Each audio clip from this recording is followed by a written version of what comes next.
এক এক সময় এক এক প্রসঙ্গ আমাদের সামনে চলে আসে। বাংলাদেশে এখন আলোচ্য বিষয় হয়ে দেখা দিয়েছে মানবিক করিডোর। মানবিক করিডোর কি, কেন, এই নিয়ে এখন চলছে আলোচনা সমালোচনা। আমরা বাংলাদেশে এখন এই মানবিক করিডোর বিষয়ে একটা বড় ধরনের আলোচনা সমালোচনা শুরু হয়েছে। কিভাবে? যে অনেকে বলতেছেন যে বাংলাদেশে মানবিক করিডোর দেওয়াটা যে বাংলাদেশের জন্য ঝুঁকিপূর্ণ হবে। আবার অনেকের ধারণা যে মানবিক করিডোর দেওয়াটা বাংলাদেশের জন্য একটা মানবিক কাজ হবে। কেন তাহলে প্রসঙ্গ আসলো মানবিক করিডোর? মানবিক করিডোর কি? মানবিক করিডোর হচ্ছে এমন একটা করিডোর জাতিসংঘ প্রস্তাব করেছে যে বাংলাদেশকে একটা রাখাইনে ক্ষতিগ্রস্ত, অভাবগ্রস্ত, খাদ্য সংকটে পতিত মানুষজন জন্য নেওয়ার জন্য, মানুষজনের খাদ্য সংকট পূরণের জন্য বাংলাদেশের ভূখণ্ড ব্যবহার করে জাতিসংঘের পণ্য সামগ্রী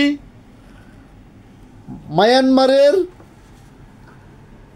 রাখাইনে যারা খাদ্য সংকটে আছে, অর্ধাহারে অনাহারে অমানবিক জীবনযাপন করতেছে, তাদেরকে দেওয়ার জন্য মূলত এই বাংলাদেশের ভূখণ্ড ব্যবহার করার কথা বলা হয়েছে।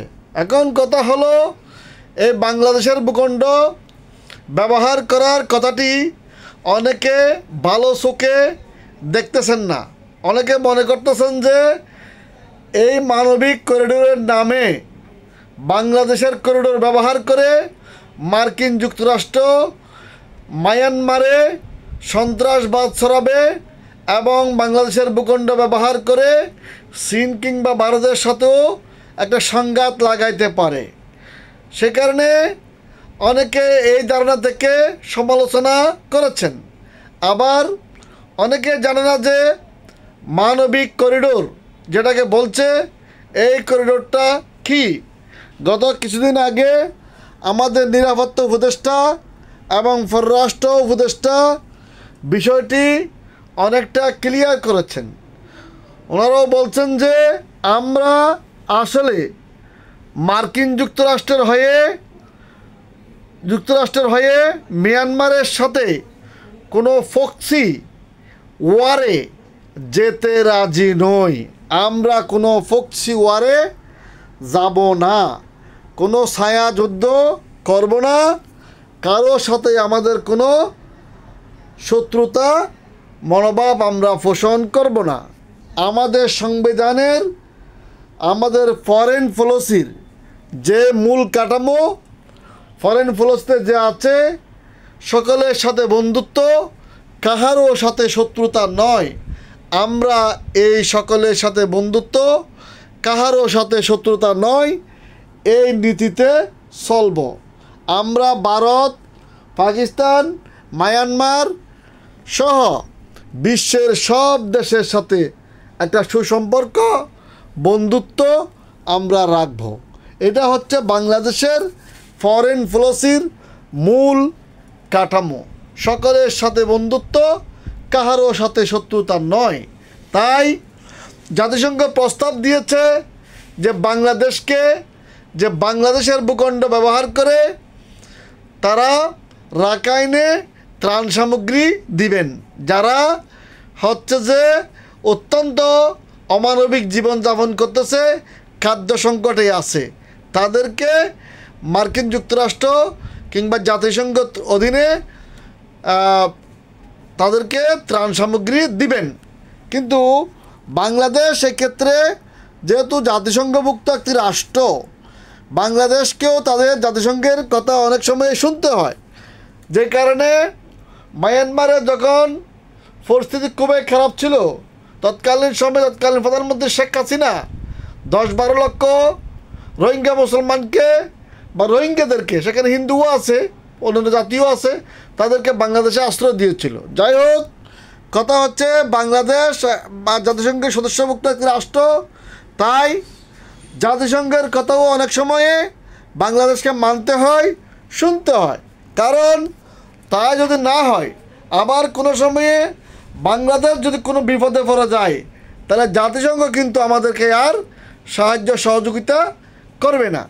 সব কিছু বিবেচনায় নিয়ে বাংলাদেশ সরকার কিছু শর্ত দিয়েছে। বাংলাদেশ সরকারের পক্ষ থেকে শর্ত দেওয়া হয়েছে যে আমাদের ভূখণ্ড ব্যবহার করে কোনো বৈদেশিক রাষ্ট্রে কোনো প্রকারের হামলা করা যাবে না, আমাদের দেশের ভূখণ্ড ব্যবহার করে কোনো অস্ত্র শস্ত্র ব্যবহার করা যাবে না। যাই হোক, আমাদের সাধারণ মানুষের মধ্যেও কিছু এই বিষয়ে ভুল ভ্রান্তি দেখা দিয়েছে। মানুষ মনে করতেছে যে মানবিক করিডোর নামে বাংলাদেশ একটা করিডোর দিচ্ছে, এবং অনেকে মনে করতেছে যে এইটাতে মার্কিন যুক্তরাষ্ট্রকে একটা ঘাঁটি দেওয়া হচ্ছে। এইভাবে অনেকে চিন্তা ভাবনা করতেছে। আসলে বিষয়গুলো পরিষ্কার করা দরকার। আমরা আইনজীবী, অনেক সময় আমরাও ওই সমস্ত চুক্তি বিষয় পর্যালোচনা করি। দেশের সুস্থ নাগরিক হিসেবে আমিও বলতে চাই যে বাংলাদেশের আভ্যন্তরীণ বিষয়ে বাংলাদেশের আভ্যন্তরীণ হস্তক্ষেপ হয়, বাংলাদেশের কোনো ক্ষতি হয়, জাতীয় নিরাপত্তার কোনো ক্ষতি হয়, এই ধরনের কোনো সিদ্ধান্ত বাংলাদেশের কোনো সরকার আশা করি গ্রহণ করবেন না। কারণ বাংলাদেশ বাঁচলে আমরা বাঁচব। এমনিতে এই উপমহাদেশে এখন ভারত পাকিস্তান একটা টান উত্তেজনা চলতেছে। যুদ্ধের আশঙ্কা ভারত পাকিস্তানে বিরাজ করতেছে। ভারত ও পাকিস্তান যে কোনো মুহূর্তে যে কোনো সময়ে যুদ্ধ লেগে যেতে পারে মর্মে অনেকে ধারণা করতেছে। তাই আমরা মনে করি যে যুদ্ধ নয়, আমরা শান্তি চাই। যুদ্ধ কারো কাম্য নয়।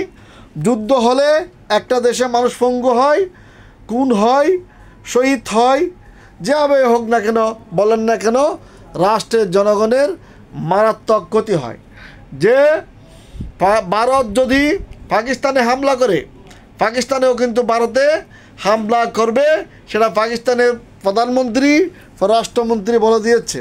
আবার ভারতও হুমকি দিচ্ছে যে 1 ঘন্টার মধ্যে তারা পাকিস্তানকে দখল করবে। এই সমস্ত হুমকির মধ্যে এখন উপমহাদেশে একটা চরম উত্তেজনা বিরাজ করতেছে।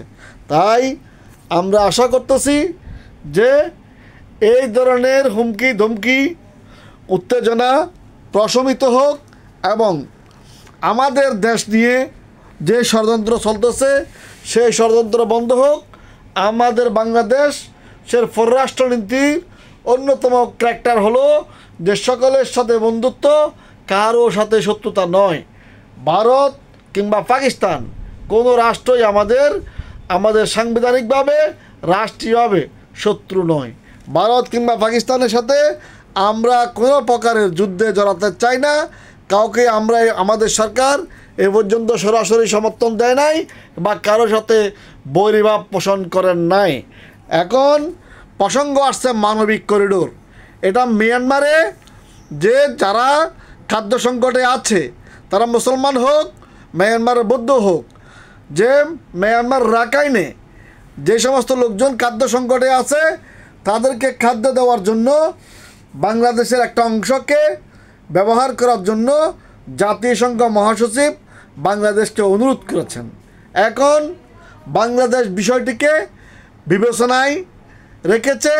বাংলাদেশ বিষয়টিকে কীভাবে নেবেন সেটা আরও সময় সাপেক্ষ ব্যাপার। বাংলাদেশের উপদেষ্টারা বলছেন যে বাংলাদেশের জনগণের সাথে আলোচনা না করে বা নেতৃস্থানীয় ব্যক্তিবর্গের সাথে আলোচনা না করে জাতীয় নিরাপত্তা সংক্রান্ত যারা আছেন, জাতীয় নিরাপত্তার বিষয়ে যারা বুঝেন, তাদের সাথে আমরা নিরাপত্তা এই বিষয়ে আলোচনা না করে কোনো সিদ্ধান্ত গ্রহণ করব না। তাই সকল জনগণ, এদেশের জনগণ, আপনারা ধৈর্য ধরুন, কোনো প্রকারের উস্কানিমূলক কথাবার্তায় কান দেবেন না, কোনো ফক্সি ওয়ারে বাংলাদেশ জড়াবে না, কারো হয়ে বাংলাদেশ কাজ করবে না, কোনো দেশের জন্য বাংলাদেশ অস্ত্র বহন করবে না। বাংলাদেশ একটা শান্তি প্রিয় দেশ, এই দেশ সকলের, এই দেশ কারো জন্য কারো সাথে শত্রুতা নয়, সকলের সাথে বন্ধুত্ব, এই নীতিতে বিশ্বাসী, মানবিক দৃষ্টিকোণও বাংলাদেশ চিন্তা করে। তাই দেখা যাক বাংলাদেশ সুদূর ভবিষ্যতে আমাদের যে নেতারা আছেন, নেতৃবৃন্দ আছেন, তারা কি করেন, এটি আরও দেখার বিষয় আছে। কিন্তু আমি আশা করছি আমাদের বর্তমান সরকার, অন্তর্বর্তীকালীন সরকার সহ যে সমস্ত নেতৃবৃন্দ আমাদের আছেন এবং বাংলাদেশ সেনাবাহিনী এবং নিরাপত্তা পরিষদ, নিরাপত্তা সংক্রান্ত যারা আছেন, সকলেই চিন্তা করবেন যাতে করে বাংলাদেশের নিরাপত্তা যাতে বিঘ্নিত না হয়, এদেশের জনগণ নিরাপত্তা বিঘ্নিত না হয়, আমাদের ভূখণ্ডের যেন ক্ষতি না হয়। ধন্যবাদ সকলকে।